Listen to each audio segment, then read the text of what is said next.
As most of you know, this is the game Go. Do you guys know how the game works? Anyone here? No? Okay, so basically there's four supply lines for every single tile. So once you place a tile down, if its supply lines there's one above, one below, to the right and to the left. And if those are covered with black pieces, and there's no supply lines left, then it counts as a capture. So I wrote an algorithm so that whatever size the white blob is and surrounded by black tiles, that it would take all the white tiles or whichever tiles on the inside. So if there's no, I'll explain it a bit. Okay, so Kenny, if you could press there, then just click anywhere down here. I just want to show you guys how it works. And then click right there. And then just click anywhere here. Because it keeps on repeating, so it's like, it's turn-based, so I'm going to click there, or randomly anywhere, and I click there. And if you do click there, since it has no more supply lines, it will be captured, so as you can see, it's not there anymore. So this also works if the blob is a lot bigger, and it also works on the sides over here, so if any of you want to play a game, or just play I'm doing. this. Yeah. It's called Gravity Puzzle, and it's a C++ project. Kenny, if you want to go through level 1, these blocks will restrict your movement. Your player's over there, and you have to get to the target at the end of each level by turning the entire playing field on its head. Sure. Okay, so these are just the introductory levels. These are meant to give you the how the controls work. The left button turns it left, as if you were turning a screw head to the left using a screwdriver, and right one turns it right. So just playing it through this level. As it goes on, it introduces new things, like how gravity works just as you think it would, where turning this one to the right will drop you down until you get to the block, and the right again will get you through that level. And then it introduces more complex levels. So this one's right, right, right, left, left, right, right, right. And then we get to one of the newer blocks. This is what's called a one-way block, where if you enter it from where the arrows point, like going in the direction the arrow's pointing, you'll go through it. Otherwise, you will land on top of it, and it'll act the same as a normal block. So you can go either way.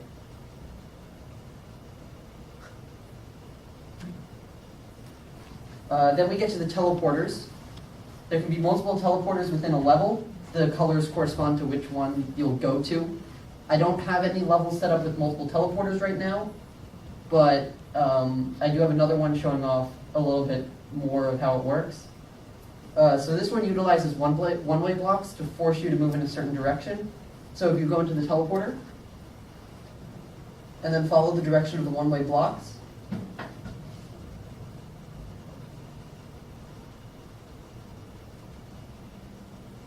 it'll drop you down to the target. And then this introduces what's called switch blocks, where if you hit this, it starts off with the block being solid, but if you hit a switch, the block will disappear and it'll become pass-throughable.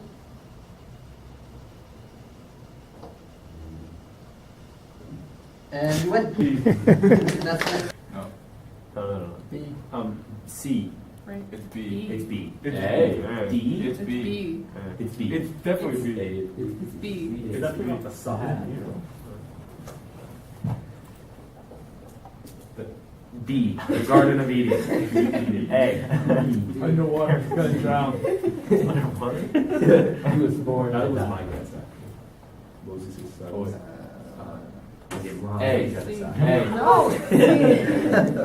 Each one I had working, so instead of modifying the code and messing it all up, I just did different versions based off the one that actually worked. So it's not actually called Genesis 9. No, Like, it's just Genesis 9. the final version of it. It's kind of like the iOS updates. Yeah. Everybody gets a new update after they fix the bugs for that previous. For my first project, I made a 2D Rubik's Cube in Java. So, and if you could just hit some of the buttons up top, not the button. So hit the F button, So what that did was it turned the front face clockwise, and so you can see that the white pieces move there, red move there, yellow move there, orange move there, etc. And all of these buttons work so you can move the front counterclockwise and clockwise, the top, bottom, left, right, back. So all of those buttons work, and then if you hit, yeah, so it's fully functional, you can solve it, I've done it before, but obviously it's much more difficult to do it on here than it is in real life. So How long does it take you to solve? This one? Yeah. Probably like a minute and a half, because you have to just click buttons. And how long does it take you with the real In real Rubik's life, Cube? like 20-ish seconds. Anyways, so, Kenny, if you would, you X out. So, here, if you just want to make it full screen, Kenny. So, here, we've got, if you go to cube first, keep that down at the top. So, basically, the way that the cube is stored is it's a matrix. So, essentially, it's rows and columns.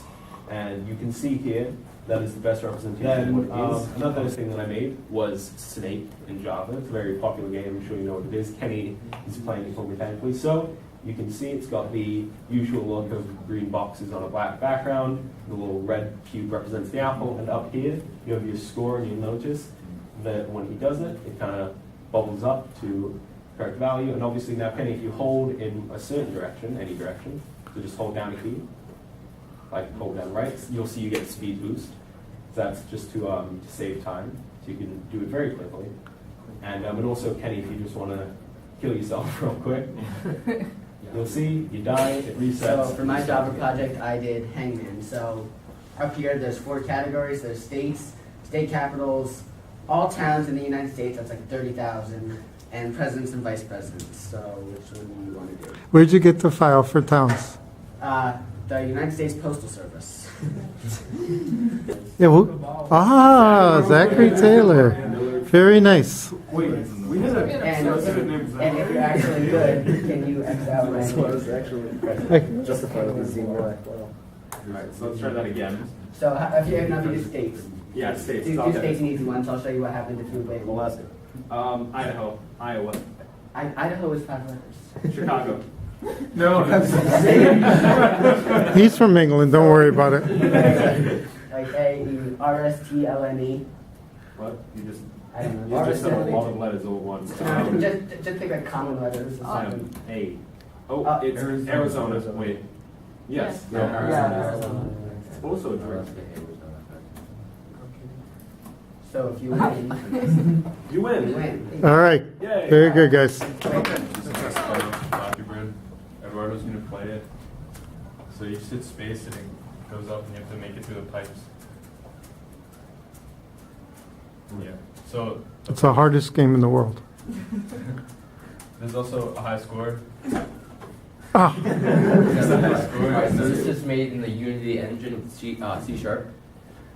Basically, you have a sprite character here, and if you hit up, it goes up, down, it goes down, left, he goes left, and right, he goes left. Just kidding, he goes right. Voice crack. Wow, off to a great start. So I made this background in a program called Tile2D. Basically, you input specific tile sprites.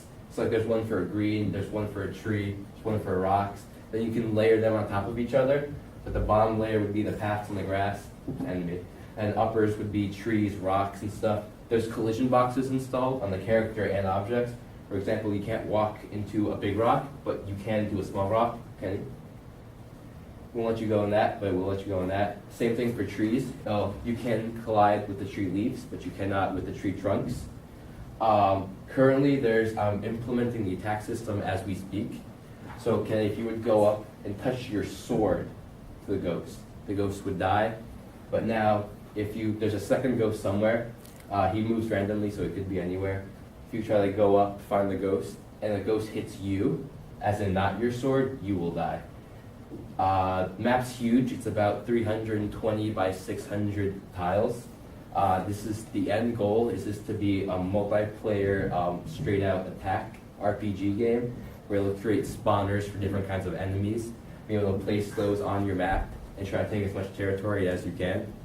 But right now, it's still in the beta stages. It took me several hours to get it just to this stage. I'm currently working on all the animations for the different characters. The way it works is you make a row, and then if the row fills up, horizontally, it clears up, and then you get scores. So if you clear just one row, you get 100 points. 2 row, I think it's 250. 3 row, it's 500, and if it's Tetris, you get 1,000 points for that. And then the board is limited to the white axis only, so yeah.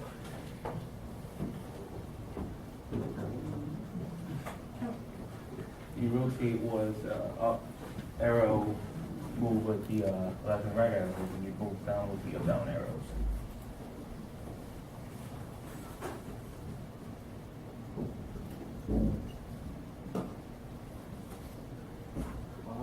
Kenny, you're pretty good. Okay, can you just clear? You're gonna eventually have to try and slide something in there. I know. You don't have to be. I know you're trying to make like a perfect game, but. Okay, go. Just Okay. place it. Oh, my God. Kenny, this is why we all. Yeah, you could want to slide it in. Wow. That was great. Oh my. Good job, Kenny. All right, guys, we're gonna have to wrap it up though. Yeah, Kenny, come on, come on. I'm trying Please, to. we just no, you're not. You're literally I'm How- waiting for the. How do you die? I guess I'll just go. Go die, Kenny. Wait, speed it up, Kenny. Wait, we want. Oh my. Okay. Kenny. Oh, here we go. Big money. We're ready. Big money. Big money. Big money. Hey! Oh! And he died. Very That's good. it? Very good. This basic paint thing out of a button grid. This is just to demonstrate what you can do. You have, I'm not sure, I can't count. That many buttons, colors to choose from. And then you can change the background depending on what color you choose. So I think you click the button and then you could change background, do it. Change background. Click one of the colors and then do it. That's 8. And then click the canvas. And it changes to whatever color you did. And then random, it just selects a random RGB value and gives you the color based on that. So, keep looking around. Just, yeah. Draw for it. Probably click on. Draw a little house, Ken. Click around. House now. It's a big house. Yeah, well, you know. And where do you want to go with this, Elijah? What do you mean? I mean, what's your next stage with this? I'm gonna try to see if I can get it to draw. I've been trying to work on that for a while, and I still couldn't get it by today, but it's kind of tedious just doing each individual button. You want to draw by dragging? Yeah. It's very cool. I just realized I said I couldn't count 8 buttons. That's fun. All right. Okay, guys. That's that, yeah. All right. Third game, Kenny is playing in Java. You have this little ship down here, and you can move using WASD, and you shoot with the arrow keys, and you're trying to clear the screen of all the asteroids. Every asteroid you destroy, you get more points, then you're trying to get a high score. The only problem that I came across when making this is that you can only really have one key input at a time. To make it so you can shoot and move the ship at the same time, I had to create an engine for the ship.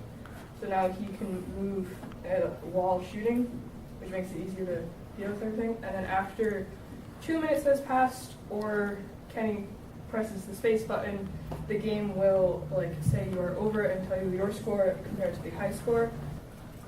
So, if this appears again, can't place it anywhere.